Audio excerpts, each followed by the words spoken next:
So I'll ask all of you right now. Let me ask you a question. If the government told you that you needed to get a microchip, not even if that was your choice, you needed to get a microchip implant with all of your health data on it, including vaccine information, vaccine passport information, would you do it, or what would you do? Would you revolt? Would you say absolutely not? We've got so many people here in the chat weighing in on it. I think overwhelmingly the answer is no.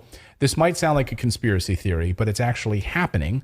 As far back as 2018, NPR had a report that said the microchips are about the size of a single grain of rice and were becoming so popular at the time that one of the main companies producing these microchips, producing them, reported difficulty keeping up with demand because people wanted them so much.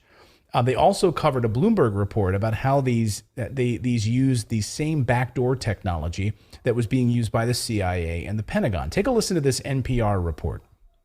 Bloomberg has a big story out today about a tiny microchip, not much bigger than a grain of rice. The chip has been found in the type of computer servers used by at least 30 major American companies, including Apple and major banks. Also, servers used by the Pentagon and the CIA. The Pentagon and the CIA. Sorry, I cut off there at the end. The Pentagon and the CIA. In fact, Swedish workers were accepting this pre-COVID. In 2017, Swedish workers in Sweden were saying, hey, yeah, we'll go for this because this will make our lives easier. We'll be able to take the subway, be able to ride transit, be able to pay for vending machines and all of stuff. In 2017, a railway company in Sweden began allowing travelers to load their ticket information onto the microchip that was implanted into their bodies. And according to the BBC, railway conductors were then able to use smartphones to detect the chip and confirm the travelers' tickets. And Swedish people went nuts for them and started injecting themselves so they could hop on rail cars faster. And they had a run on these chips and they needed more of them. Now, stop me if you know where this is going. Like railway, paying for transit tickets, that's one thing. But stop me if you know where this is going. Let's take a look at Newsweek. Here's their Newsweek's cover story. People get microchips implanted that include vaccine records amid new COVID restrictions. Now, at the time we did this story at the turn of the year, when people were saying, yeah, we want to have easier access to these vaccine passports. So we're going to inject them into our hands so that we can walk around, we can take flights easier, and it's going to be so much easier. And the wider trend of inserting the under-the-skin microchips contain personal information has developed over the past few years, gaining popularity in Sweden. People there began using the chips to gain access to their homes, offices, gyms, without any use of their handheld keys. So here is NBC News covering this story in Sweden on these microchips. Watch. When Elias Brotberger goes to work, he doesn't need ID. And he doesn't need money. In fact, much of what he needs to get through the day is hidden right there, just below the surface, in his hand. You like to touch it? Yeah. Yeah? Oh, weird. Yeah, it's like a grain of rice. Yeah, a grain of rice. Embedded in his hand is a microchip that serves as his keys, his ID, and his wallet. Yeah, it's all in chip, so I use it like to get around the building. Buy snacks. Yeah, exactly. And she says, yeah, hey, for the fun of television, let's go buy some snacks. Then they go to the vending machines and he buys her some snacks and he's fine with that. And so are Swedes. Again, stop me if you know where this is going. Now we have the story from Sweden where chips implanted from Swedish developers are supporting digital health pass storage under your skin. So see how it slowly starts? Take a look at this. It slowly starts with the railway passage, then it goes to healthcare, and now it's going to be even more for vaccines. And then again, here's the latest story overnight out of China, which is China unifying their health system. Basically, here's how Hong Kong's new China-inspired health code would work. And the Chinese government now basically unifying all of their health databases so they'll be able to scan your vaccine passports and it instantly goes to the main central hub. So they're able to track and know exactly everything that you're doing at all times. Would you guys opt for this? What do you guys think about this? I mean, if you're in Sweden, maybe, right? I mean, Yeah. it's understandable to me why the Swedes are okay with it because they have high level of trust in their government. And even when you Yeah. look at the pandemic, Sweden was the pariah of the pandemic, right? Because they refused to go along with all of the lockdowns and the COVID passes. So yeah, I can Yeah. understand why Swedes say, why not? You know, there's nothing to fear. Well, they might not have anything to fear with their government, but many of us do. The governments that were implementing mandates and saying you can't do XYZ, you can't, we're going under lockdown, you're not allowed to travel. And I even know in Russia, I have some Russian friends that when they went into lockdown, they had QR codes that were installed on their phones. And the QR code would indicate whether or not they were allowed to go a certain distance on the subway. So Wow. because they had like restrictions on you could only go to work, only if you worked in certain essential sectors.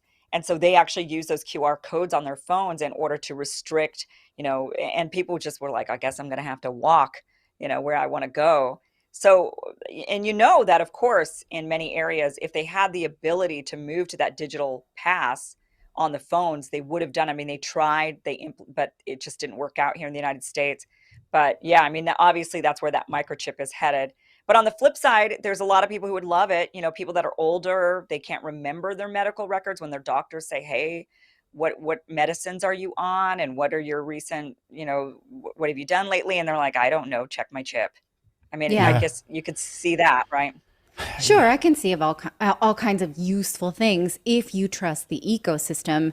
And it's not just trusting the government of Sweden, though. We now know that all governments hack each other for the most part, right? We know that the United States hacks into the systems, private phone records of people and heads of state in Right. other countries.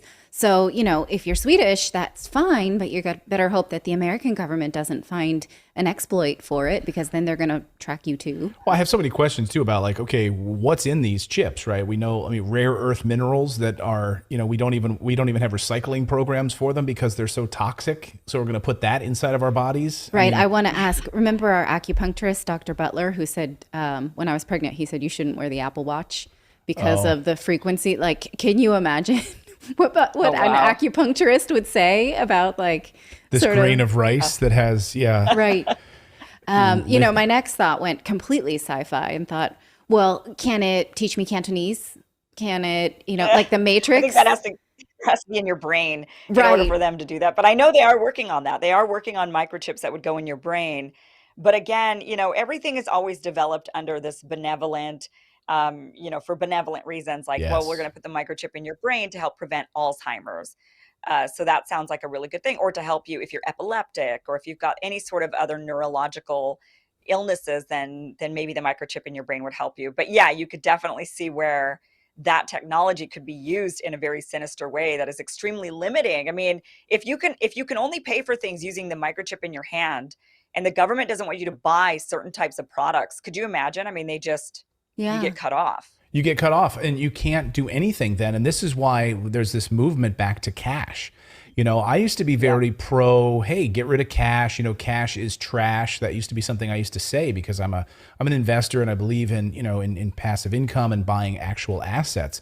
But when the actual physical cash started to get vilified by governments, right? That there's COVID on their paper money. Don't use cash. Go to digital. Go contactless. There's a reason, right? And we started to see this come out of the World Health Organization. You started to see this consolidation of power around. In conjunction with these new tax laws that want you to report all transactions down to a $12 Venmo, right? Right. Okay, these things now And are very convenient. And she, even in that NBC piece, I don't know if you caught it, she said not even have to carry any cash at all. Like, you don't have to carry any cash, nothing at all that you carry. It's all right in your wrist. It's a government implanted chip that lets you do everything. To me, I say, hell no. Hell no. Give me my cash. I don't trust you guys at all. I know where this is going. And to me, it's all a consolidation of power. I mean, the tracking, knowing where people are, being able to find and monitor all of their transactions. Right. And I also just wouldn't want the first model, right? Because of how technology advances so much. Like, I don't know if you saw the man in Italy who, we have a picture here, but I put it in late. Can we pull it up on Clayton's laptop? Oh, no, it's not there. The man who, There he is. Yeah. who tattooed his QR code for his vaccine on his wrist. Just to like be able to flash it around Europe. But those QR codes expire. When he did this, we didn't know that at the time. And so now he's got an expired QR code for his vaccine on his as a permanent tattoo, right? So that would be another one of my concerns is like these things will be updated. Oh, it's unbelievable. Yeah, let us know in the chat what you would do with your vaccine data on microchips. Would you do it? Would you not? Let us know in the comments below. I mean, there are other ways. And all the sci-fi movies have been on retinal scan, which is then like not implanted, but you see I've gone full still, sci-fi on this. Or even if it's your fingerprint, even if they don't have to, like you're saying, like retinal scan or like a thumbprint type thing, it's all very, to move to that sort of system where it's connected to your body is obviously really highly problematic. But of course, they're going to try to do it because during the COVID pandemic, when people were needing to use their vaccine passports, people were faking them. And the government knows that they were cracking down on those fake, cards.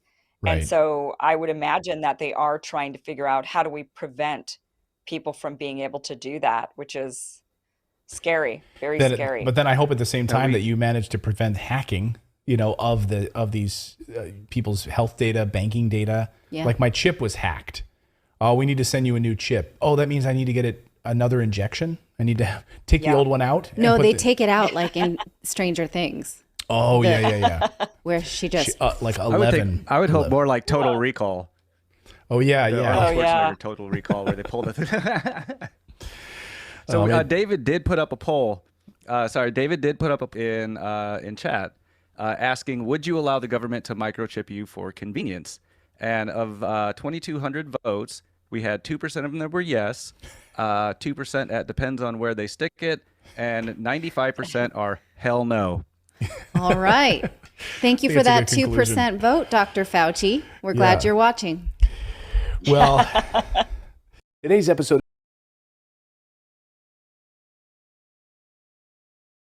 So yeah, people should have an idea probably what to expect. So think like a global elitist.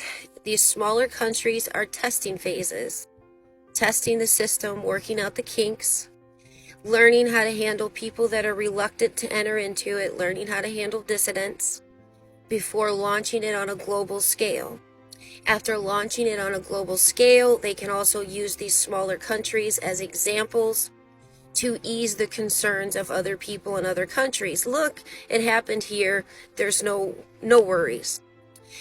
When they initiate this globally, they will initiate it through methods that people are already familiar with. So probably debit cards.